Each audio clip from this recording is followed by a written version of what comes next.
ಚಾಯ್ cooking channel. ಇವತ್ತು ನಾವು ಈಸಿಯಾಗಿ ಮನೆಯಲ್ಲೇ ಚಿಲ್ಡಾಗಿ ಈ ಸಮ್ಮರ್ಗೆ ಆ್ಯಪಲ್ ಮಿಲ್ಕ್ ಶೇಕ್ ಮಾಡೋದು ಹೇಗೆ ಎಂದು ನೋಡೋಣ ಬನ್ನಿ. ಮೊದಲು ಒಂದು ಮಿಕ್ಸಿ ಜಾರ್ಗೆ ಆ್ಯಪಲ್ಸ್ನ ಸಣ್ಣದಾಗಿ ಹೆಚ್ಕೊತಾ ಇದ್ದೀವಿ. ಆ್ಯಪಲ್ಸ್ ತಿನ್ನೋದ್ರಿಂದ ತುಂಬ ಕ್ಯಾಲ್ಶಿಯಂ ಇರುತ್ತಂತೆ, ಪ್ರೋಟೀನ್ ಪವರ್ ತುಂಬ ಇರುತ್ತಂತೆ. ಯಾಕಂದರೆ ಮಿಲ್ಕ್ ಮತ್ತು ಆ್ಯಪಲ್ನ ಹಾಕೋದ್ರಿಂದ ಪ್ರೋಟೀನ್ ಜಾಸ್ತಿ ಇರುತ್ತಂತೆ. Rich in fiber, it contains more rich in fiber. ಆದ್ದರಿಂದ ವಾರಕ್ಕೆ 1-2 ಸತಿ ಈ ಥರ ಕುಡ್ದ ಅಂದರೆ ತುಂಬಾ ಒಳ್ಳೆಯದು ಮೈಗೆ. ಮಕ್ಕಳಿಗೂ ಸಹ ಪದೇ ಪದೇ ಕೊಡ್ತಾ ಇರಿ, ತುಂಬ ಒಳ್ಳೆಯದು.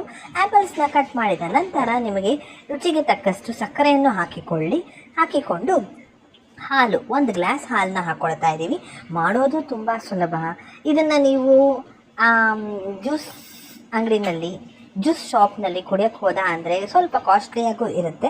ಅದೇ ನೀವು ಮನೇಲಿ ಮಾಡ್ಕೊಂಡು ಕುಡ್ದ ಅಂದರೆ ತುಂಬಾ ಟೇಸ್ಟಿಯಾಗೂ ಇರುತ್ತೆ, ಹೈಜಿನಿಕ್ ಆಗೂ ಇರುತ್ತೆ. ಗ್ರೈಂಡ್ ಮಾಡಿಬಿಟ್ಟು 1 ಗ್ಲಾಸ್ ಹಾಲು ಹಾಕ್ಕೊಂಡು ಗ್ರೈಂಡ್ ಮಾಡಿಬಿಟ್ಟು ಸ್ಟೇನ್ ಮಾಡಿಬಿಟ್ಟು ನೀವು ಸರ್ವಿಂಗ್ ಗ್ಲಾಸ್ಗೆ ಸರ್ವ್ ಮಾಡ್ದ ಅಂದರೆ ಆ್ಯಪಲ್ ಮಿಲ್ಕ್ ಶೇಕ್ ಸವಿಯಲು ಸಿದ್ಧ. ಮಾಡ್ಕೊಳ್ಳಿ, ಕುಡಿಯಿರಿ. ನಿಮಗೆ ನಮ್ಮ ಚಾನಲ್ ಇಷ್ಟವಾದಲ್ಲಿ ಪ್ಲೀಸ್ ಲೈಕ್, ಶೇರ್, ಸಬ್ಸ್ಕ್ರೈಬ್ ಮಾಡಲು ಮಾತ್ರ ಮರಿಬೇಡಿ. Thank you for watching.